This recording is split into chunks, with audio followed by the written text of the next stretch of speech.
Where'll you be going? Texas? Damn, son, where'd you find this? Go on, make it happen. And now here's Steve and Michelle.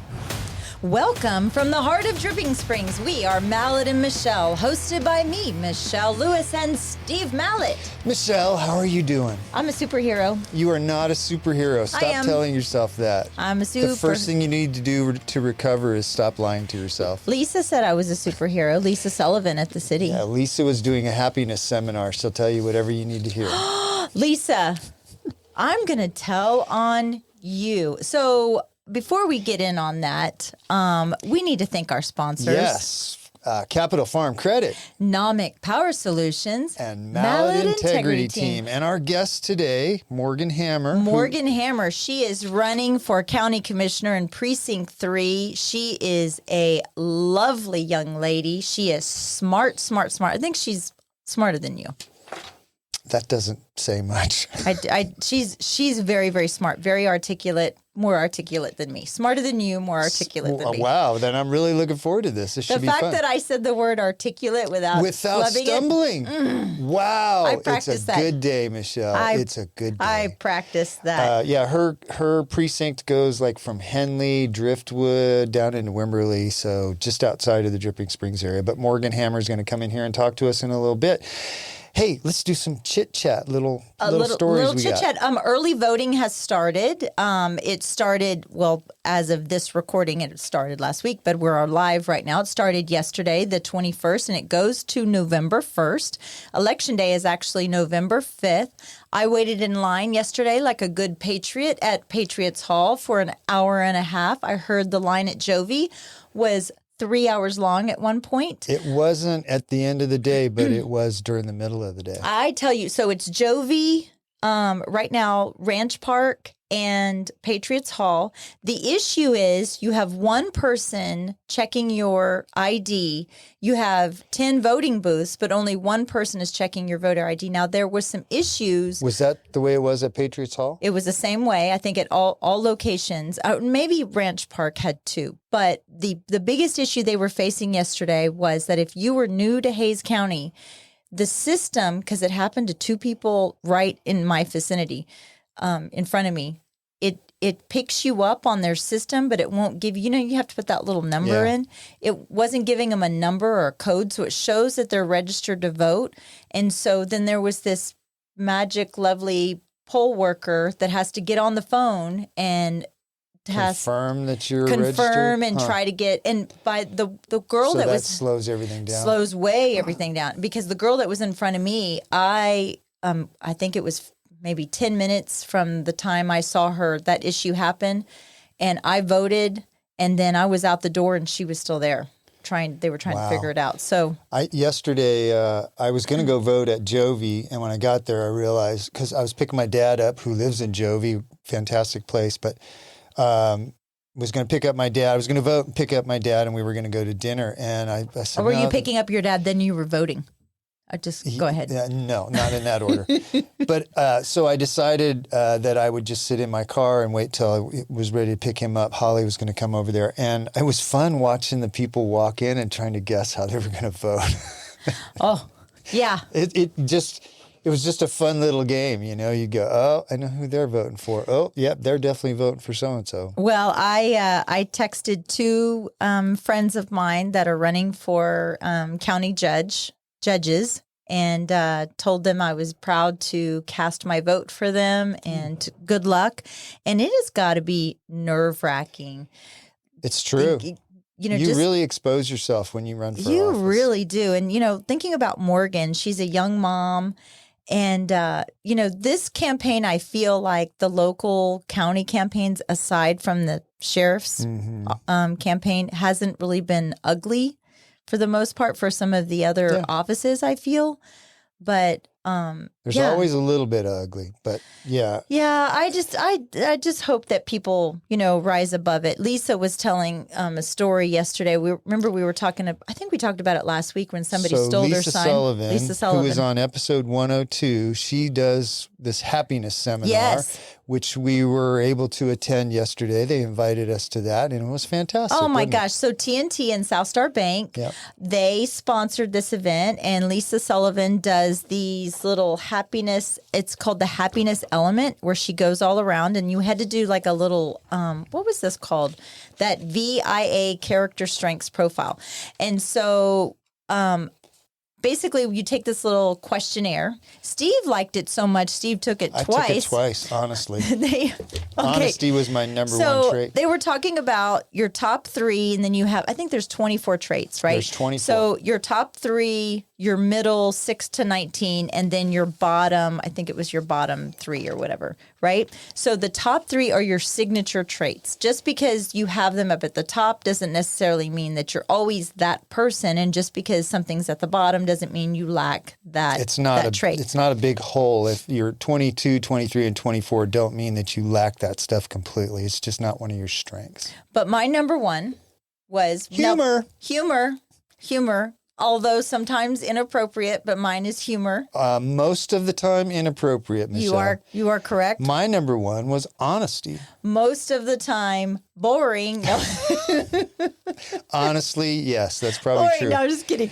But so mine was humor, kindness, and love. And Steve, yours were honesty, creativity, and your love of learning. Which right? is funny. And then hope and curiosity were my 4th and 5th. I didn't ever realize that I had a creativity and love of learning streak. I guess I've always had a love of learning. I like learning new things. I've challenged myself in a number of different ways growing up.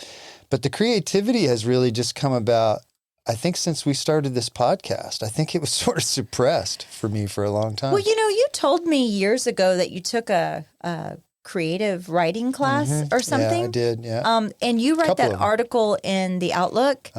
And I have had more people come up to me and say, boy, I used to read Steve's article and, it was good. But lately, he's sassy. And I was like, yeah, he is sassy. We love it. That was funny because about when we started this podcast, I always used to be very careful about what I wrote. It's like, don't offend anybody, and it was real dry and kind of boring. And then I started saying, nobody wants to read that. So let me just put a little bit of snap in it. Yeah, something that makes people go, whoa, wow, where did that come from? You were sassy. I like it. Yep. I like it. So she talked also about the superpower of gratitude. Make it heartfelt, feel it, visualize it, and only if it feels right when you're giving someone the gratitude. Yeah. And I think what she was also talking about is if you're going through something rough, whatever it is, we all go through rough patches. Yeah. Try to find, for the lack of a better term, the silver lining in it. And one of the things that I was talking about was this horrific flood remodel that we're going through, and my gratitude was, it's given me an opportunity to go over to my neighbor's house and cook them dinner, and they love it. They're retired, and we get to have conversations with them, and they also know now that I go over, I cook dinner, and I leave. We don't linger. Sunday, there is something nice about that. Sunday I showed up in my pajamas and my robe. Yeah. I was like, I'd already taken a shower, and they were like, "Oh, look at you!" And I was like, "Yep." This is what you get. What was yours? Yours was my my lowest, or the gratitude that you had. Do you remember? Yeah, was it? Oh no, sitting. Was that the one? Actually, Lisa, I'm proud to report that I did my quiet time. This one of the things I wanted was in the morning while I'm rushing around trying to fit everything in, 5 minutes of being quiet and just being still. And I did it this morning for 6 minutes, and it was freaking fantastic. 6 minutes. I took my cup of coffee. I sat out on the porch for 6 minutes. My phone was there just because it had a timer. And it was really cool. I got to I didn't try to think about work or anything. I just tried to focus on just enjoying the morning. And it was very freeing. I really liked it. So Well, that was my gratitude. I moment. just really, really enjoyed her class, and I encourage people to look into it. They said something about people have 500,000 thoughts a day. Yep. And one of the things that we got out of it was when you smell a crayon, what was it? It lowers your blood pressure, right? Yes. So I have my crayon right here. But I don't know if it's working. What color is this? Maybe it's the color. your crayons never. It's azul blue. So azul blue. So there is a quote that she put on there that really resonated with me, and I wanted to share. So in this segment it was by Frank Outlaw. And he said, watch your thoughts, they become words. Watch your words, they become actions. Watch your actions, they become habits. Watch your habits, they become character. Watch your character, for it becomes your destiny. Man, isn't that huge? And That's so big. that really stuck with me all day yesterday. Yeah. And it really kind of goes back, especially in this voting season. You really never know what someone is going through in their life. Well, that's the truth all the time. And so kindness never hurts. Yep, that's true. Well, that was a lot of fun. I learned a lot about myself. I learned a lot about some of the people in that room. And there's some things that Holly and I are going to do because there was a couple of exercises. The talking exercise. That was it was good. really good. What yeah. was harder for you, the talking for 1 minute or listening? The listening. So they had us sit kind of two people sit Not opposite. looking at No. each other, and it was active. It was about active listening. So the first person started talking, and they talked for a minute about anything they wanted to talk about, and then the second minute, the person that listened recited back what they said. So you were in a place of just listening to the words that person was saying and trying to take them in, and then saying them back to them. I did it with Craig Van Engelen, and we were just paraphrasing what the other person said, but you got the gist of it. It was very interesting. I'm not a very good active listener. I need to be better at that.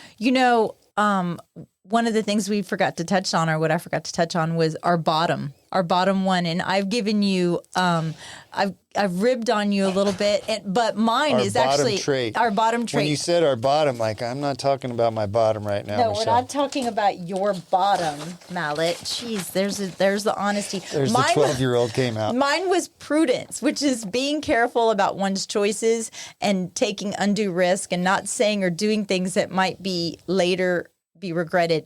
Hello, that is my life. And you know how I do that? If I do that, then I use humor to cope with my bottom trait. Yeah, that's right. So I was actually surprised at this. Well, sort of. My bottom trait, number 24, was love, which is in the humanity category. And it says valuing close relationships with others, in particular those in which sharing and caring are reciprocated, being close to people.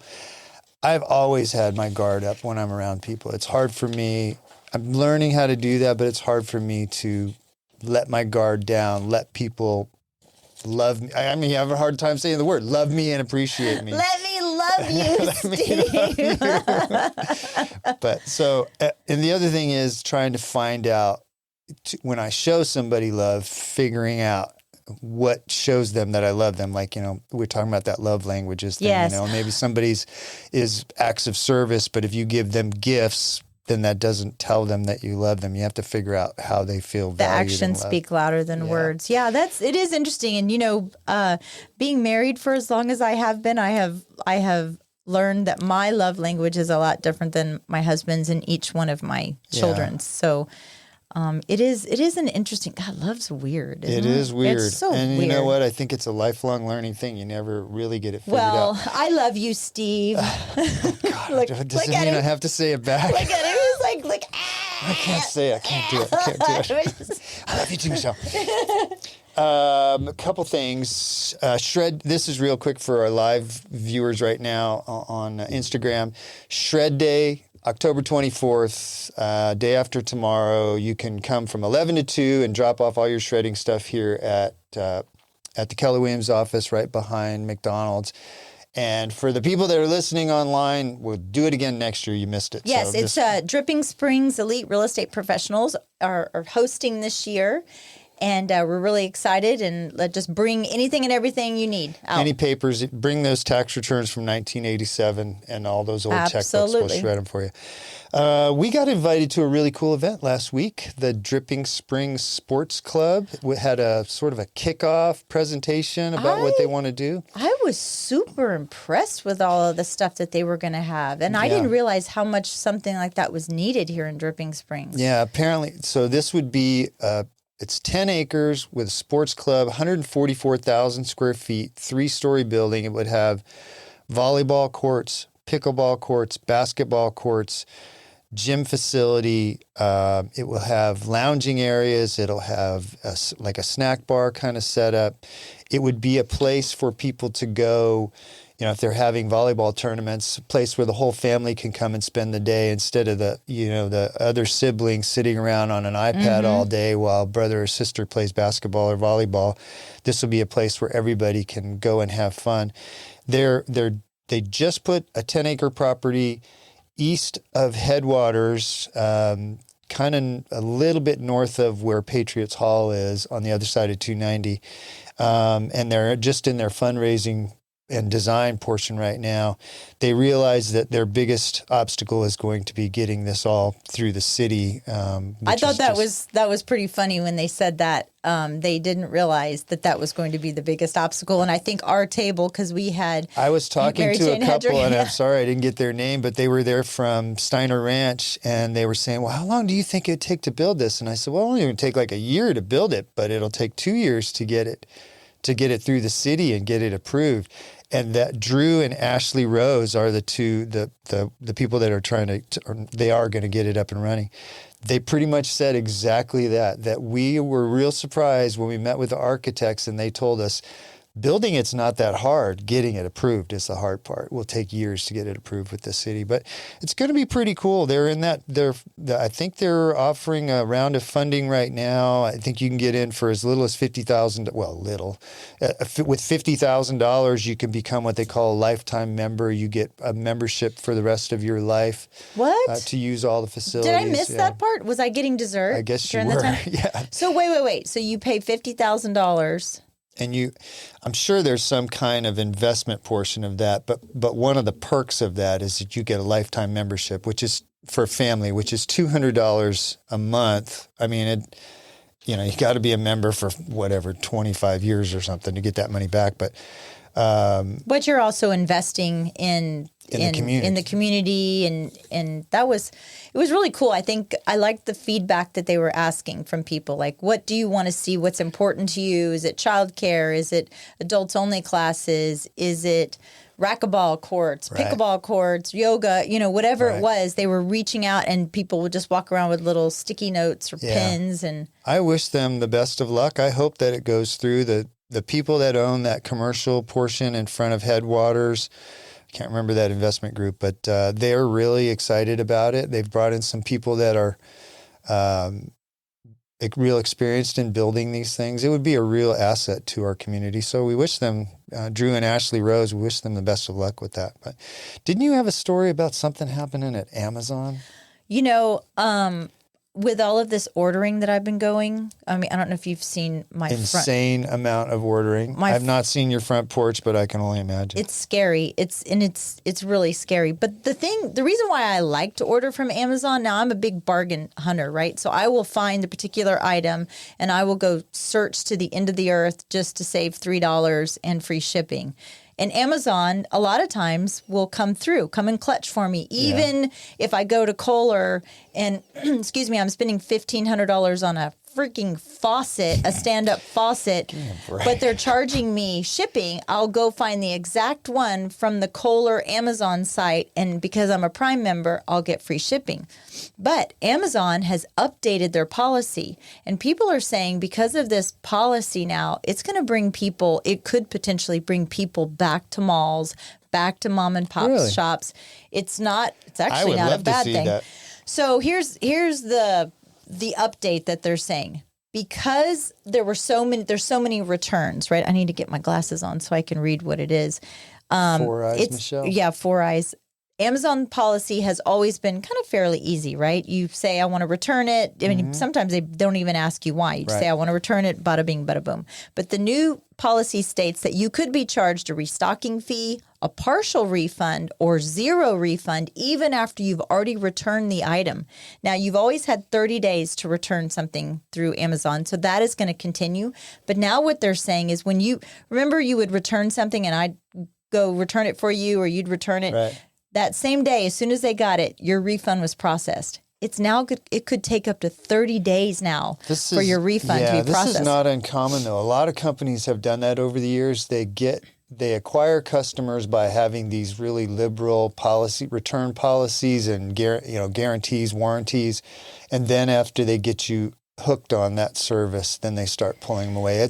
You can look back, it's been done. I mean, LL Bean and Land's End have always had these lifetime warranties. They just recently started saying no. There's like a year warranty now. Well, and, I mean, that was the benefit of Amazon Prime. Yeah. I mean, like, what am I paying? $180 a year or something like this for this benefit? Well, that was fun. I was actually chuckling when you said, I get free shipping on Amazon. I'm like, well, you pay $180 a year. Yeah. I don't think that's free. And I pay for Amazon Prime or Amazon TV also, right? But now you pay for Amazon Prime TV and there's commercials. Yeah, I know. So, okay, so there is a trick or a hack to Amazon try hack. an Amazon Hashtag. hack. Okay, so when it's asking you now for the list of return whys, don't pick an excuse that seems like it's your fault. Like you found a better price, there was a better price available, you bought by mistake. Like those little choices that you can choose. So which it ones says do you choose pick? like inaccurate website description, the Put it on product damage. I mean, even though I wouldn't put product damage if there wasn't product damage, performance or quality not adequate. That's that's a good one. And so that one, they're not going to supposedly right now. Apparently, this is all beta test right now. They're just trying to see how people are going to react to it. Amazon, they're going to hate it. Don't do it. Yeah, everything sucks. Don't do it. Southwest Airlines, don't change, Don't change. your companion Keep the pass cattle and your call. We like that. 100%. So yeah, I'm going to test it because right now I have about $500 in returns I need to send back to Amazon. Cracks me up, Michelle. I like ordering stuff, but I don't want to order that much stuff. It's too much stuff It's to keep two track things. You know what it is? Okay, I'm gonna. Oh, here she goes. Okay. Here she goes. Okay, two things. It's a faucet that my plumber said I bought the wrong one, but this is a pop-up plug that's going to go in my countertop in my quartzite that you're going to push and it's going to go whoop. It's going to pop up and it has all the little plugs and you go whoop and then it goes down. It's like Star Wars. So just like Star Wars in my kitchen. Yeah. I have a quick story that was pretty exciting to me. There is going to be, have you heard of Pacific Crest Trail, the Appalachian Trail, Yes. Continental Divide Trail? Yes. So those are three, they've been around for, I think Pacific Crest Trail has been around for over 100 years. But those are trails that people aspire to do. They do sections of them. Some people do the whole thing. But Texas has never had none of those trails touch Texas. You know what's funny is that people that have moved here to Texas, more the Headleys, they came from Georgia and they said, well, she was born here in Texas, but they came here from Georgia, said, where are all the trails and the hiking here in Texas? Texas has the most privately owned land of any state in the country, in the nation, and makes it hard to do public trails. So this guy, he was a former state rep. His name is Charles Gandy, has designed a 1,500-mile trail that stretches from Orange, which is on the east coast of Texas, all the way over to El Paso. Goes north of Houston and San Antonio, but south of Austin. It goes through New Braunfels. It goes just south of Fredericksburg. It goes through Big Bend National Park, crosses Guadalupe Peak. I think that's the highest point. You're in not Texas. having to get on like roads, are you? There are gravel roads, there are backcountry roads, and there are trails. There are some single track trails. They're just testing it out now to make sure that it all connects together. But you're not going to be on any freeways or Highway 290 or anything like that. There will be all back roads. So it's going to be open to hikers, cyclists, and horseback, which the other 3 Interesting. trails are not open to horseback or mountain bikers. I wonder- They're only hiking trails. Because you're a big hiker, when would be the most ideal time in Texas? This is another interesting thing. I'm glad you said that. Look at that. And I didn't even, you didn't even prep me for that. So the Pacific Crest Trail, the Appalachian Trail, and the Continental Divide, you can't do those in the winter because they go up over mountain peaks that are just choked in snow. Uh-huh. Texas, it would be a winter trail. You would do this trail in winter. So Well, yeah, it would 'cause open this- up a whole new, 6 months of the year because you don't want to be going through No. Big Bend National Park in August. No, So- and the snakes will be night then. yeah, that's right. That's Yeah. right. So they're still working on getting it all set up, but it's actually pretty close to being where people are going to be able to do it. So I'm excited about it. I could see myself, I don't know about hiking it. I might do it on a bike just to try it out. Okay, I have a question. So Mm-hmm. along these hiking trails, would there be like hiking cabins or like replenishment sites for like water or There like the would bathroom be or food? places. What they'll probably You they'll- stop at a Buc-ee's along the way. Yeah, they will It's- connect every Buc-ee's in Texas. It's the Bucky Trail. Yeah, I didn't figure that out, but that may be true. But yeah, there'll be places where there's maybe private land where the rancher, whoever owns that, says no, you can camp there as long as you keep it clean. It'll go close to some towns so you can restock because you can't. 1,500 miles hiking is going to take you, if you're doing 10 miles or 10 to 15 miles a day, that's going to take you 2 to 3 months of time.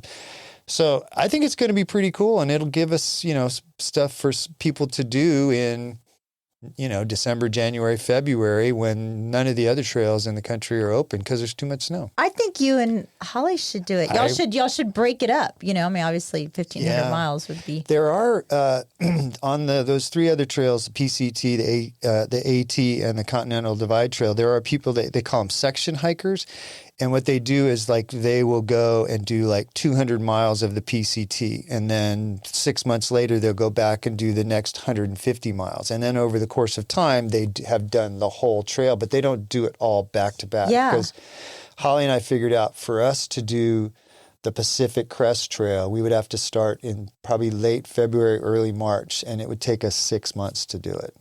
It's 3,000 miles and up and over big mountains. I mean, you're going up 10,000 feet and you go through the desert, you go through the mountains, it's all kinds of terrain. I'm so glad that Henry Ford was born. in these cars. I actually fall asleep many nights thinking, gosh, one day I'm going to be on the PCT and my cell phone's not going to work and I'm just going to go out and enjoy the wilderness and the beauty that surrounds me, as Lisa Sullivan taught me to do yesterday. If you wait too long, that one day is you're going to have your scooter and you're going to need a battery charger. No, gosh. You got to fit it in between when I can retire and when my body And when I'm dead. And when I'm dead. Yeah, happy thoughts, happy thoughts. Well, let's get Miss Morgan Hammer in here. Yeah, let's take a little break and get Morgan Hammer in here, who is running for County Commissioner of Precinct 3. Sit tight, we'll be right back. Are you tired of being left in the dark when the power goes out? Say goodbye to blackouts with Nomic Power Solutions. As your full-service Generac dealer, they offer individually designed backup power solutions. From start to finish, they've got you covered. Nomic Power Solutions, keeping you powered up. Call or text 512-387-4232 or visit nomicpower.com. Follow on Instagram at Nomic Power for updates. Nomic Power Solutions. Protect your home, protect your family, stay ready. Proudly sponsored by... At Capital Farm Credit, they understand that owning land is more than just a transaction. It's a legacy, a future, and a place to call your own. For generations, Capital Farm Credit has been the trusted lending partner for land loans, farmers, ranchers, and rural dreamers just like you. Their personalized loan solutions cater to your unique needs, making the journey to land ownership smoother than ever. Capital Farm Credit, your land, your legacy. Visit capitalfarmcredit.com or Mark Rutledge at 512-892-4425. Capital Farm Credit, an equal credit housing lender. This portion of the show is brought to you by the Mallet Integrity Team of real estate professionals. They are based in Dripping Springs and bring you over 45 years of combined experience helping people reach their hill country real estate dreams. When you want the best in town, call them at 512-829-2062 or look them up at malletintegrityteam.com. And now, here's Steve and Michelle. And welcome back with Morgan Hammer, Hayes County Commissioner candidate for Precinct 3. Welcome, Morgan. Hi, thank you for having me. Welcome to the show. For your busy schedule, we are so glad you were able to join us. Oh, it is. It's another world right now. How are you doing your full-time job? In between, so like I wake up really early and I go ahead and do that, make sure that everyone has their buys placed, their trades placed, and has their money that they need, or vice versa, money coming in that they're invested. So do that in the morning, and then I do it at night, and I do it all throughout the day. So I just can pop up my laptop anywhere and talk to somebody at any time. So do you own a financial services company? No, I'm a financial advisor for Edward Jones. Oh, I didn't know that. Oh, Yes. Look at that. Learn something new. So you live in San Marcos. Yes, unincorporated San Marcos. Okay. I think that's important. And how did you end up in San Marcos, and where'd you grow up? So I grew up a little bit of everywhere. So I was born in a small town outside of Kansas City it's called Merriam Hospital. And I lived in Kansas City for just a little bit. And then I moved to California, lived there for just a little bit. And then I moved to Denver. In between, I'd moved back and forth to Kansas City. Okay. And then I ended up going to high school in Stephenville. Oh, wow. Okay. And So then you went graduated to from Stephenville High School. Texas State, Yes. and you graduated, what was it, the McCombs? McCombs, at I UT wish. school. Yeah. McCombs is Sorry. but McCoy. McCoy, School of Business. I knew it was an M something. I got it. It's Mays, partially. McCoy, and McCombs, so Okay. Yes. it gets confusing. Yes. And what year did you graduate from college? 2017. Okay. And then did you start working for Edward Jones pretty much right after that? No, I actually went into the staffing and recruiting world. So I worked in Insight Global off of 4th and Congress in downtown Austin. And I commuted every single day, which was in a stick shift, which was just not a fun time to commute back and forth to Austin. So I would wake up at 4 a.m. and I would get to the office by 6 a.m. Frost Tower has a really nice gym. So I'd work out, shower, that's cool. get ready Smart. there. And then I would get home very late. So just realized it wasn't suitable for a family. So after a couple years, I left that industry. But while I was in that industry, I got to learn a lot about, I did staffing recruiting for engineering companies. So I got to learn a lot about the civil space, Okay. which coincides with what, I'm running for right now. So I got to hire a lot of like civil CAD designers and learn about their projects and what oversight it requires. So when you're staffing for something, you've got to know at least a little bit about the position, which is helpful now. Well, Go ahead. how did you meet your husband, Derek? I met him the very first day of freshman move-in at really? Texas State. Oh, wow. Yes. Yeah, I went to high school with one of his suite mates. And so everyone moved in, and parents left, and they did an ice cream social, went over there and met him for the first time, and then the rest is history. That's cool. You have a little girl, Blair, Yes. right? How Yes. old is she? She will be 3 in January. Oh my gosh. How is she managing all the chaos of this campaign right now? I believe that God puts the kids and gives you the kids that are able to handle what your life handles, or what your life Is throwing at 'em, Yes, yeah. exactly. So she's pretty okay. She misses me a lot. She always says, "Mommy's got to go to work," but at the same time, I'm going to show her that, hey, you got to work hard.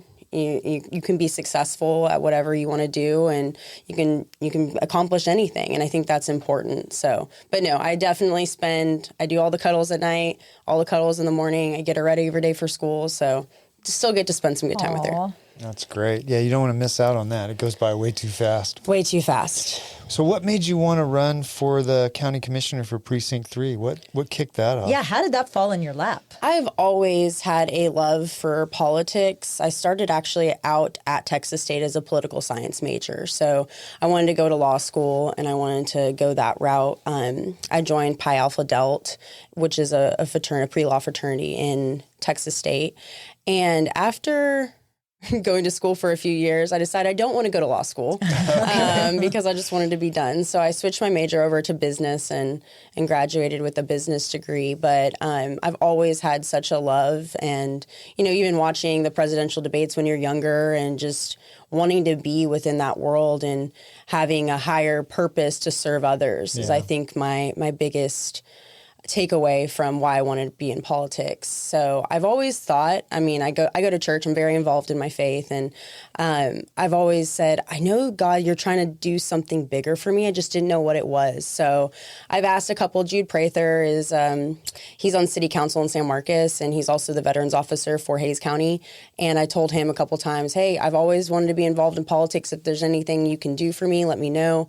I don't live in the city limits, so I'm unable to get on city council. I'm unable to do any of, planning and zoning. I can't get in any of that space. Okay. So I said, just let me know if there's something that comes up. And he called me and said, hey, have you ever thought about county commissioner? I said, nope, I have not. And so I met with Lon Shell, who's the current county commissioner for Precinct 3. And after a 4-hour meeting with him at Lamppost Coffee, right next to the government center, I thought about it long and hard, and they found another candidate at the time that they liked at the time. And so I decided, hey, I'm going to support her and whatever it takes. And then last minute, that kind of fell apart. And so Lon Shell said, I think you would be a really good asset if you can run. So I filed the last day of filing deadline. Oh, wow. And it was, I got in my car, and everyone says, why do you feel, besides feeling called to do something? And I feel like you are called to do things in life. And this was something that I got in my car, and this is going to sound crazy, but I prayed and I said, if there's any sign, because I was about to go to file, if there's any sign that I'm supposed to do this, I need you to let me know right now. And I turned on, it was, it's the winter months when you file. So it was cold, so I didn't have to turn my car on immediately. So I prayed, and then I turned my car on. And Why Not by Hillary Duff, which is like a song from the early 2000s out of my iPod that has, thousands of songs came on. So I was like, that was the sign. That was the sign that I needed. And I've been all in since. Most of the time, you don't get a sign that quick. You say, give me a sign really quick, and then 10 years later, you get it. How's the actual experience of being in politics different than what you thought it was going to be when you first signed up for it? When you first sign up for it, you don't realize how everyone that's in the political realm that's running for office, they're really just trying to help others, to serve others. It's not, people get so hot and heavy about politics. And I'm like, at the end of the day, we're all people. Yeah. And so you see it on TV and you're like, well, that's maybe just on the federal level. No, it's at every level. That's what I hear. It's disheartening. And I will say that is something. I've run the cleanest campaign I possibly can. I haven't said any bad words at all about my opponent, and I never will, because I think that we need to go forward with respect and positivity. So I will say that I was very surprised on how unpositive people are to you. Have you met with her face to face? Yeah. You have? Yes, of course. Has she reciprocated in not saying negative things about you? We're going to take Come that. on. Hey. It's a legit question. That's a great question. It's kind of she hasn't said negative things in terms of like a bully would. Mm-hmm. But yes, I don't even mention her in my platform. Yeah. I don't think that I'm running my campaign. She can run her campaign, but yes, she does mention me. Do you think it has more to do about your age than your personal or your personality? Yeah, I was going to say, I'm an open book and I've got no skeletons to hide. It was funny whenever I first talked to Lon, he asked me like 15 different ways of, are you sure nothing is going to come up? I'm like, you can search for me all you want. Nothing's going to come up. I think it's very admirable for somebody that your age, that you're wanting to really kind of jump into this circus. And you're putting your family through this. And did your family growing up, did you have a very political family? Did y'all have these kind of roundtable discussions? Not really. So I grew up interestingly. Obviously, I was telling you, like, I was in different places at different times. So I grew up, my grandmother raised me for a big chunk of my childhood. And then my mom and my dad were together for a little bit. And then I've really just kind of bounced around a lot. So when I graduated high school, I went to over a dozen different schools. Really? Oh man, geez, wow. I never had a home. So this is my home. And that's why I think it's so important to me. I have a community that I love and I respect. And I mean, it brings me to tears to think about how Hays County has treated me since I've been here. My question I was asking you a few minutes ago about the being in politics. One of the things I've learned on this podcast is that people that say positive and negative things about candidates don't understand how exposed you feel when you put yourself out there and ask for people's votes. And it's you feel like, you're opening yourself up to people and their opinions. It's hard to do, isn't it? And then hear what they have to say. Yeah, it is hard. And I would say the main thing everyone keeps coming at me at is experience. They're like, you don't have experience. Yeah, no one has an elected official experience until they get elected. That's right. It's just, I mean, that's just the name of the game. And I've talked to like Patrick Rose, I've talked to Will Conley, and I said, everyone keeps saying I'm so young, and they said, girl, you're old compared to what we were when we were first running. I mean, I'm almost 30. I'll be 30 in a few short months. And so they started when they were in their early 20s. Yep. So it's definitely, I've had time to get out, to know the real world, to have a good career, to be successful within my career. My husband owns a small business. I have a family. I mean, it's at the perfect opportunity in my time to really know what I need to do and to be able to serve this community for as long as I can and represent it as well as I can. Well, you just didn't pop off the couch one day and say, oh, I think I'm going to lead something. You serve in many different capacities. You're the vice president of Mission Able. It's a local nonprofit organization. And you also currently hold the position of chairperson for the San Marcos Young Professionals, which Steve thought it meant Yellow Pages because you said YP. I was going to bring that That's up. what it's always stood for. YP, Young Professionals, you got it. Well, I knew it when she corrected me, but at first I was like, she owns a Yellow Pages? Is that thing still around? Like, no, there's no Yellow Pages, Steve, for sure. But so you're actively involved in your church as well.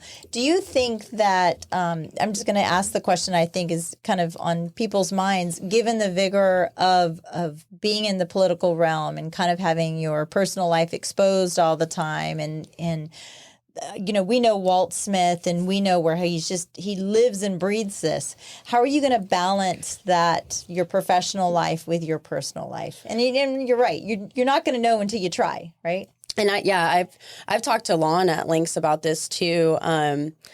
I said, Lon, am I going to be able to do this? He says, yeah, of course you are. You're going to be able to take your daughter to meetings that you need to take her to. You're going to be able to multitask. You're at the park with her. You can take a couple calls. You can integrate your life where you're still there, but you're still also available to your citizens. And I think that's the most important thing. I worked I worked for 5 years for PAM Health, rehabilitation hospitals, and, I did like a return on investment analytics for different program rollouts. So I was an outpatient program developer there.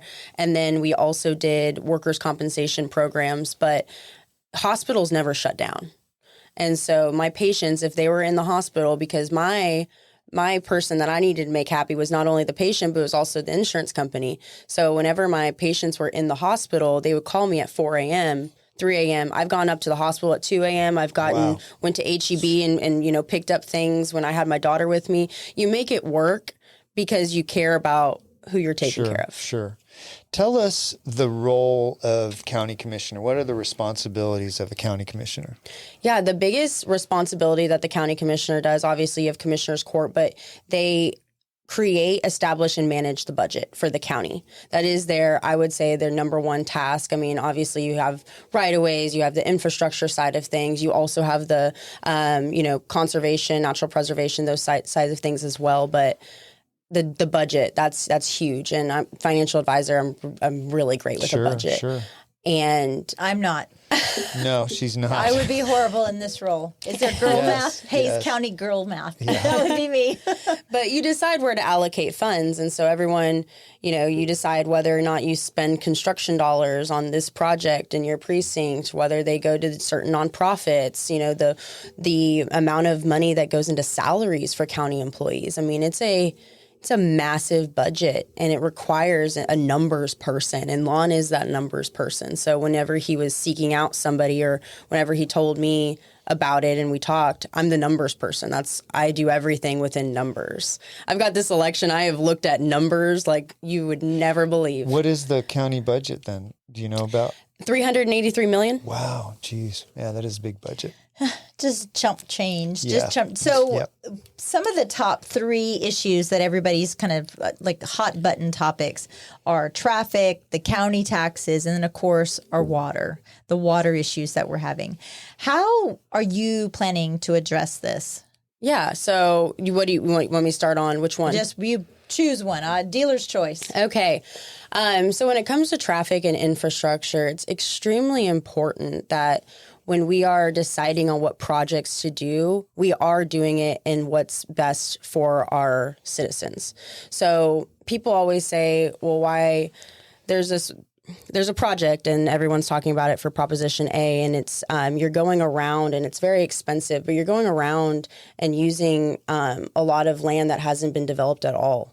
And there's a couple roads that have neighborhoods in them that are perpendicular to this or parallel to this road.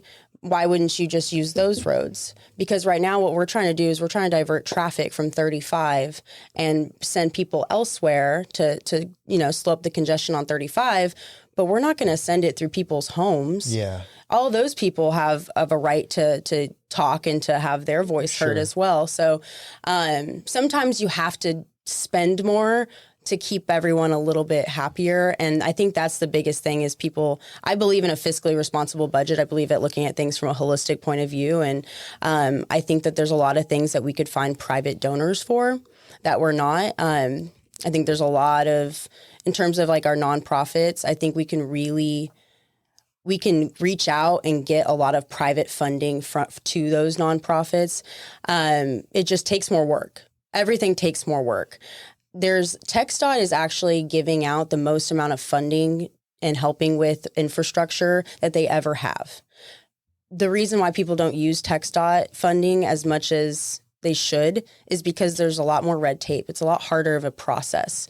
You're not really doing it on your own time and your own, process. You're doing it on somebody else's. Sure. So I have a question. Yes. So there's TxDOT funding that's available, but due to all of the red tape and all of the extenuating circumstances in regards to that, the county at times would rather seek out money for a bond versus going through the red tape route? Sometimes it's not just about that. Sometimes it's about, because sometimes TxDOT will not. There's certain projects they won't touch, right? Uh-huh. But I think it's more of a city funding, county funding, TxDOT funding. Okay. So how can we utilize more TxDOT funding on certain things? Okay.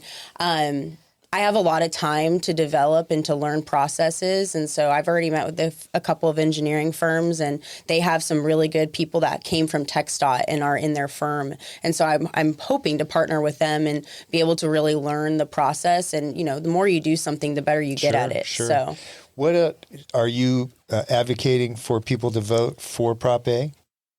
I'm not advocating. I'm letting people do it. It's all up to their own family. Okay.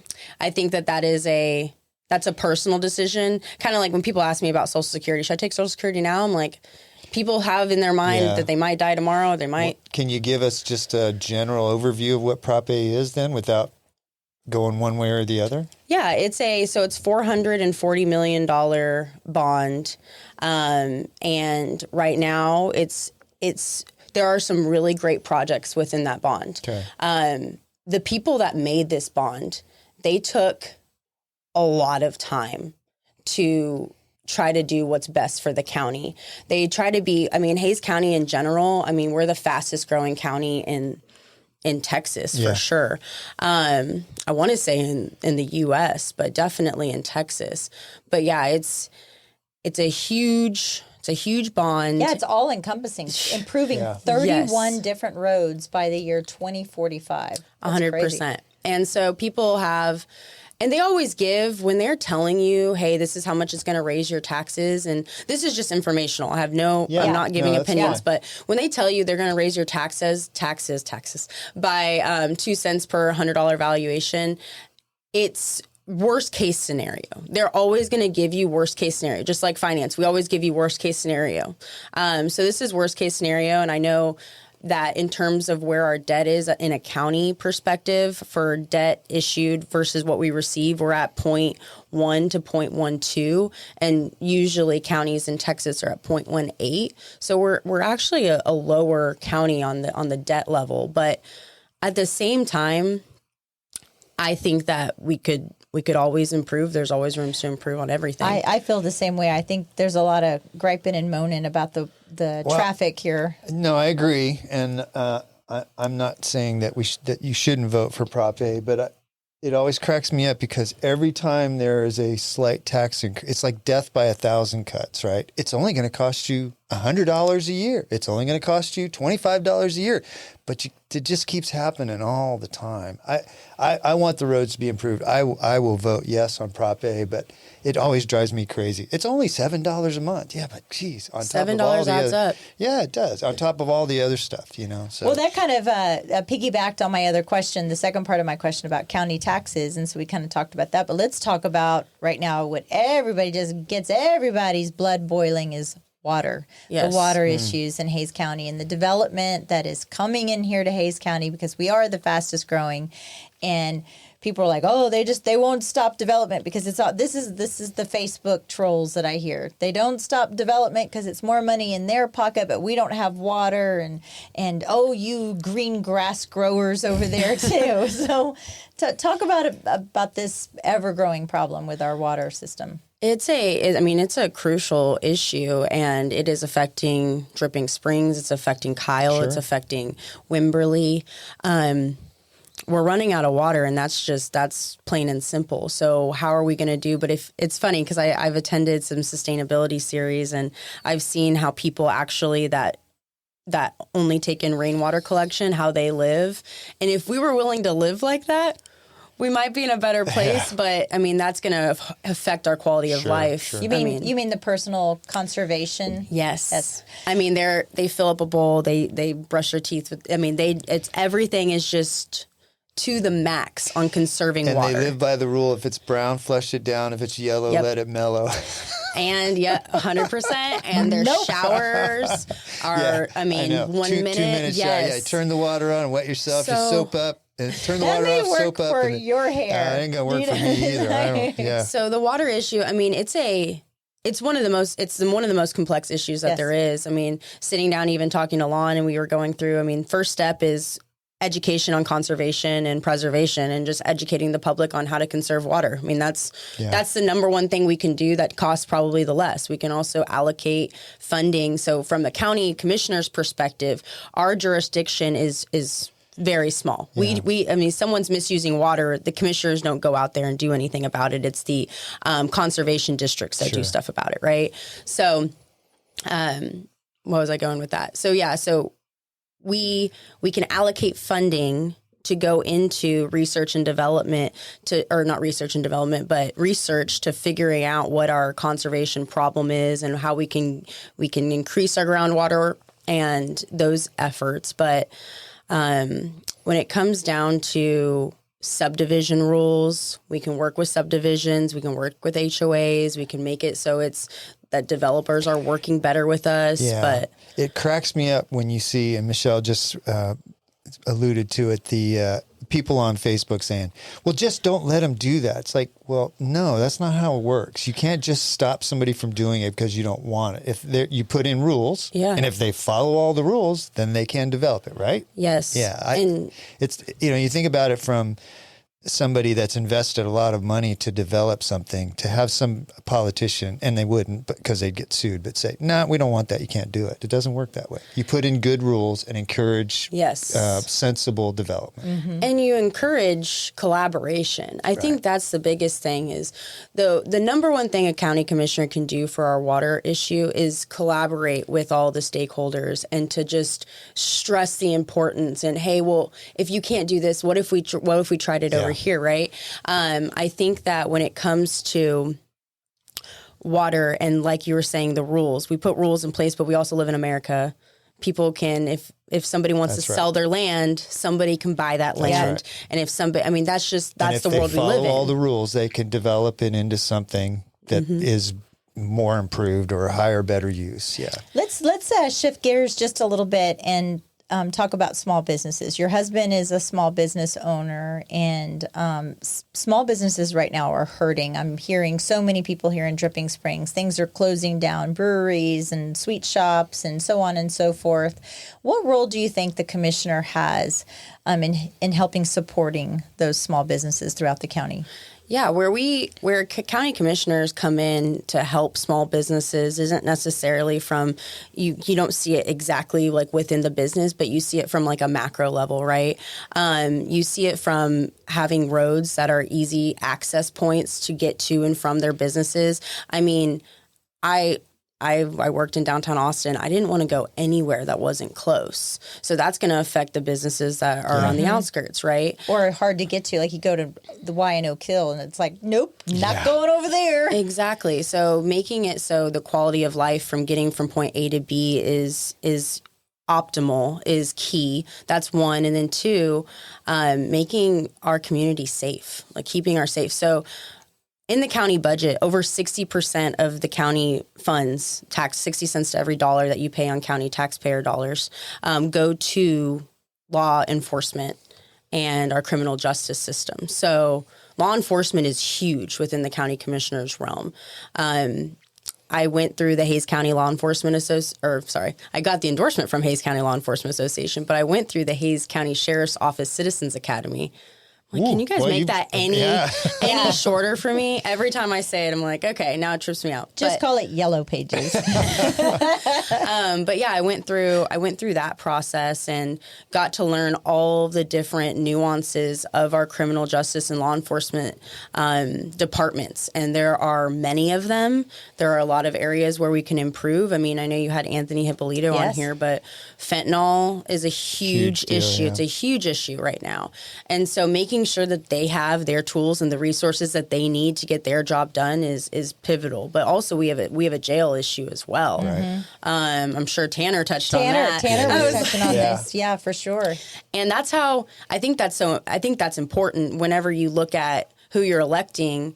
Do they all work together well? Mm-hmm. Like, I know for a fact that Anthony Hippolito and I are on the same page about what he needs and what I can help him with. And then I know that holding judges accountable. I mean, obviously, you really don't have to hold Tanner too accountable because he gets a lot of cases done. Yeah. But yeah, making sure that happens. That was one of the questions I had for you. So if you win, you know there are going to be people that you're going to work with that have opposing views. How are you going to bridge that gap so that you guys together you can be productive and not just butting heads all the time?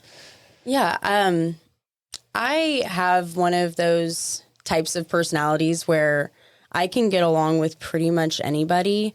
I think that when you respect somebody, I mean, just knowing that where they're coming from is where they genuinely feel is a good place. Where I'm coming from, I genuinely feel is a good place.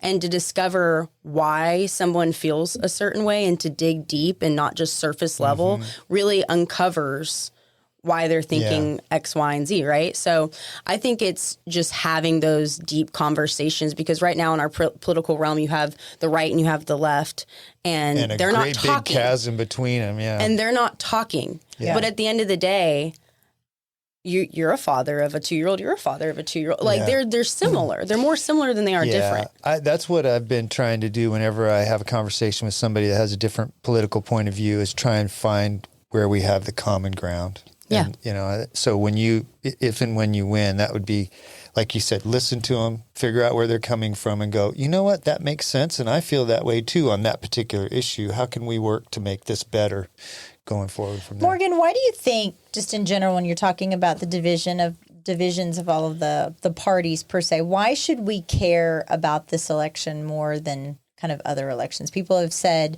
this is probably one of the most important elections in our lifetime. And I tend to agree to that. But why? I'm curious on your personal opinion about this election cycle. Because I have a feeling that we have been letting the wrong issues drive us. And I feel that if we can set everything aside and really focus on what matters, then we can get some work done. Mm-hmm. And I feel like right now we have so much noise that we're unable to see what we actually need to do. Too many social issues, I think, have gotten in the way of between what's right and what's wrong and what's moral and what's not. Yeah, I've got a follow-up question on that. So your generation grew up with social media. It's probably been a part of your life as since you first got a cell phone, probably, right? For the most part. For the most part, yeah. How do you feel about social media now that you're more of a public figure? Social media is a cesspool. It's a cesspool, but it has its positives about getting out your message. Yes. It has those positives, but you obviously, that's actually been my biggest thing, is not letting people on social media define what my mission, right? You see so many people that want to chime in and say something about you, say something about your shoes, and you're just like, at the end of the day. Did somebody say something about your shoes? Oh, yeah. Give me their name. I will stalk them. No, they said she wears interesting boots, and it was just but at the end Isn't it funny though? Now that's exactly my point, is like, this is probably somebody who doesn't know anything about you. You don't know them. And this little comment that they said, it just gets under your skin. I hate that. Yes, and it's every way that they can try to make you out in a bad light, they will. I mean, they even said she went to Community Pizza super late. Community Pizza closes at 10 p.m. Yeah. I got there at 7:30. So what? It's just the weirdest things that you're. What was that implying? I don't know. Yeah. You know, we have a friend of ours that's a candidate right now, and the spouse of that candidate told us that they were eating dinner one time, and the spouse of the other candidate was hiding behind a pole trying to take pictures. Take video of them. Pictures to catch of them. like dropping food on their lap or something so they could post some viral. Isn't that nuts? Yeah. We went to this, we talked about it in our monologue, Morgan, before you came in, this happiness seminar yesterday, which sounds lame, but it was actually really cool. Is that why you have the crayon? Yes, the crayon. Happiness. But, like it hurt him. Happiness. But Lisa that put that on, she said, you probably heard this before, 25% of the people will like you, 25% of the people will hate you, and 50% of the people will be indifferent. And as soon as you realize that no matter what you do, 25% of those people are going to hate you, it's sort of like, okay, that kind of frees me up a little bit. No matter what I do, those people are not going to like me. I got a lot of peace out of that. What did I say last week? I'm like cilantro, right? Either you love me or you taste like soap. Yeah. That's going to be my new life motto. Yeah. For sure. How excited are you for this election to be over? Everyone has asked me, would you do this again? And yes, every single time, yes, because it was something that has grown me as a person. It's grown me as a mother. It's grown me as a community member. I feel like I'm even closer and stronger with my people and my community, and I truly couldn't do it without them. I feel like, yes, I am ready for this election to be over, but not in the way where it's over and I'm done with it. In the way that it's over and I know whether or not I need to continue this mission. Well, because if you win, you're always going to be kind of in that season somewhat of campaigning, right? But I mean, it's the nature of the beast. And fortunately, you will be in a position that is an electable position, so you have to constantly. Is it every 4 years you're up for election? Yeah, every 4 years. Yes. Yeah, Morgan, in your bio, you said, I hope you remember this, that in your campaign you'll focus on intelligence and empathy. What'd you mean by that? So, to be empathetic is to be, like you were saying, to understand that everyone is just trying to live their life and they're just trying to do what they think is best. Mm-hmm.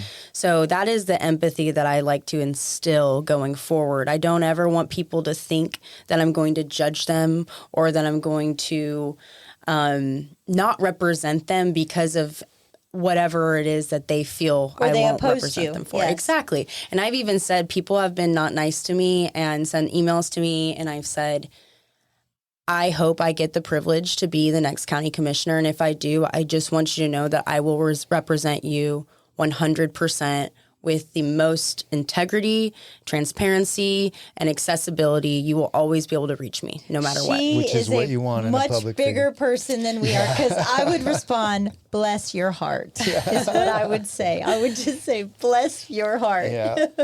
I have some rapid fire questions. I have If you one more question, okay. then I'll let you do that. So, Morgan, you got some pretty big endorsements. Will Connolly, Yes. you said Lon Shell. There was a couple other ones. Have you received any endorsements that surprised you? That you went, whoa. So I've got the endorsement from David Peterson. He's the constable in Precinct 1. He's a Democrat. And Oh, that's big then. everyone thought that, they thought that was a surprising endorsement. But at the end of the day, it's person supersedes party. And I know that Anthony's whole motto is people over party, but yes, they know that I prioritize public safety. I want to make sure that all of our families are safe, that they're well taken care of, that I partner with the schools, that I partner with all these different organizations to ensure safety for our citizens. I believe in the meat and potatoes of government. I believe that government should get you to and from places, and government should keep you safe. Sure. Those are the two number one things I believe in. Yeah. Have you ever thought sometimes that, especially on the local level, that we need to blow up this whole Republican-Democrat thing and just listen to what people want to do when they get in office?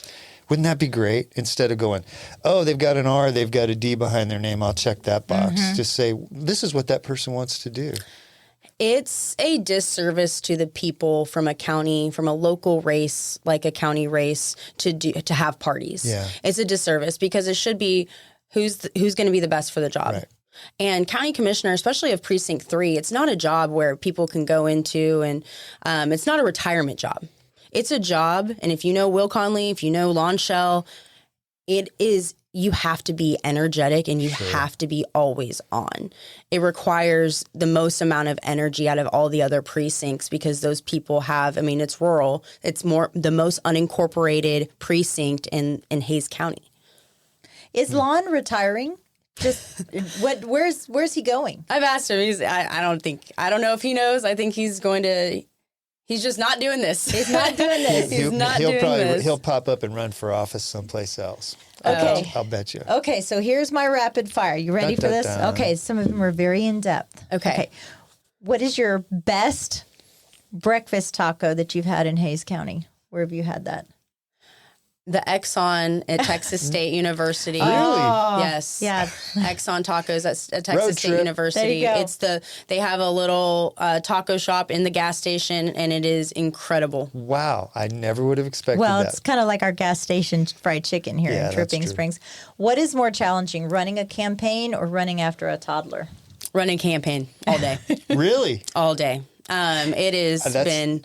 I wouldn't have expected you to say that. Go ahead. I thought that passing the Series 7 and the Series 66 were the two most challenging things I've ever done because I said it was harder than giving birth, but campaign now is number one. There you Wow. go. What has surprised you most about the people of Hays County? I think I'm going to go back to I never thought they would be so intense on a local level in terms of hatred and just dissatisfaction just towards you putting yourself out there. I'm sorry, but if anyone's putting themselves out there and they're willing to take on all of these responsibilities and hit the pavement and really try to make a difference, they don't deserve anything else besides makes me kudos. sad. That makes me sad. That says more about them than it does about you. That's how it's okay to disagree with somebody. It's not okay to be disrespectful and mean to them because politically you have a different point of view. I want to know who said that about your shoes, too. Go ahead, I was going to say, but on the other end, the most surprising thing as well is the amount of support. And I mean, Don Montague, he's the constable over in Precinct 3. He's like a father to me now. The amount of people that I've met, Anna White, I mean, she makes little pumpkin muffins, and my daughter eats those for breakfast because I'm not able to make her breakfast anymore. So the amount of all hands on deck that you have from running is also absolutely the most, it seems like a dream. It seems surreal because you don't feel like you don't feel like you would ever be that important that people would support you like that. But well, yeah, I mean, I know them personally. You know them personally. We're going to be at their house tomorrow night for dinner. Dick and Dodie Scott. Yes, that they're amazing people, and the fact that they have supported you as well, and just all in, all hands on deck. It kind of shocked me, honestly, to say that you said that you were from Kansas City or you were born in Kansas City, because I thought you were a naturalized Texan. And what do you think is the most Texan thing about you? Those boots. Those weird boots. To be honest, graduating from Stephenville High School. If you know anything about Stephenville, you go into the sign, it says Cowboy Capital of the World. But there's something so bliss about, because I listen to country music nonstop. I'm a country girl at my heart, and there's something so bliss about the country and little towns and just having such a close-knit community, great values. People are usually very nice. I mean, you walk around, people wave at you. And you go into a big city, you don't really have that. And there are so many amazing parts of Hays County that just remind me of that. Of where you grew up. Well, that's good. Okay, so my last question. Do you have one last question? I do. Okay. Go ahead. My last question is why? Why should we vote for you? You should vote for me because I prioritize public safety, clean drinking water, and making sure you feel safe in times of natural disaster. And I have the best ability to run a fiscally responsible budget. Love it. I love it. It's really good. So my last question for you, Morgan. In your bio, you talk a lot about your faith. How does your faith fit into your desire to be a public servant? God put us on this earth to treat our neighbors the way we wanted to be treated and to serve others. 100%. Jesus washed the feet of many people. That's how we're supposed to live our lives. We're not supposed to live our lives selfishly for us. We're supposed to live it for others. So if I can devote as much as my energy and my time to everyone else, that's what fills my cup at the end of the day. Mission Able is the nonprofit that I'm on the board for. And we do home restoration and renovation for low-income families in the area. And when you see, Jesus has his hands so much on that project and every single one that we do. And people even say at the end of it, they're just so blessed. They don't need to love Jesus or not. That's on them. Yeah. But what we want to do is just make sure that they have a place, especially in San Marcos. There's such an issue with low-income housing and people that have built houses in the 1800s and they've passed it down from a generational standpoint. They can't afford to live anywhere else, but they're in these houses that were built in the 1800s and they can't fix them up because they can't afford it. Sure. So making sure that they don't sell and a developer buys it and then gentrifies the entire area is key importance. So yes, I believe that we are put on this earth to serve others. That's cool. I think it's a great wrap up. You are running to be a public servant, but you truly have a servant's heart. And so it shows that in all of the volunteer positions that you have run or you've. How are you feeling about the election right now? I said I'm a numbers person. I feel pretty positive about it. I like that.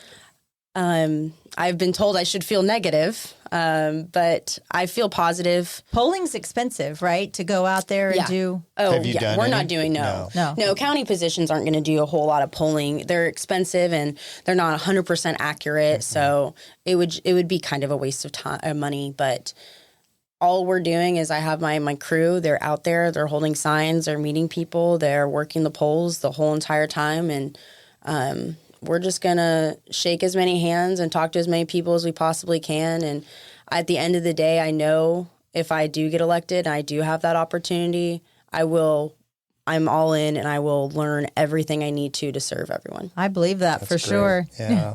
Well, thank you so much I know you're super busy, but we really thank you for your time coming in here and spending the time with us. And I wish you the best of luck with your campaign. I think we need somebody like you in the county working for us. Thank you. Morgan, thank you for joining us. I'll see you tomorrow. Yes, I'll see you tomorrow. Yeah. Thanks, Morgan. You're welcome. Nomic Power Solutions, keeping you powered up. Get to know your local full-service Generac dealer. Cody and Dylan with Nomic Power Solutions are a veteran-owned, Texas-based Generac dealer and installer. Offering low monthly payment options, it's never been easier to gain independence from the grid. Call or text 512-387-4232 or visit nomicpower.com. Follow on Instagram at Nomic Power for updates. Turnkey service including design, plumbing, electrical, and permits. They even offer set it and forget it maintenance plans. Nomic Power Solutions. Protect your home. Protect your family. Stay ready. Ready to turn your land dreams into reality? Look no further than Capital Farm Credit. Need a loan for your perfect piece of land? Capital Farm Credit is there for you. Their dedicated team will tailor a loan to fit your unique needs because your dreams are their priority. Capital Farm Credit. Your land, your legacy. Visit capitalfarmcredit.com or Mark Rutledge at 512-892-4425. Capital Farm Credit. Together, we're better. Capital Farm Credit, an equal credit housing lender. This show has been brought to you in part by the real estate pros at the Mallet Integrity Team. When you're looking to buy or sell, you need them on your side. Why settle for less when you can have real estate done right? Give them a call at 512-829-2062 or get more info at malletintegrityteam.com. You know you like us, so go now to Apple Podcast or Spotify and leave us a review. Why don't ya?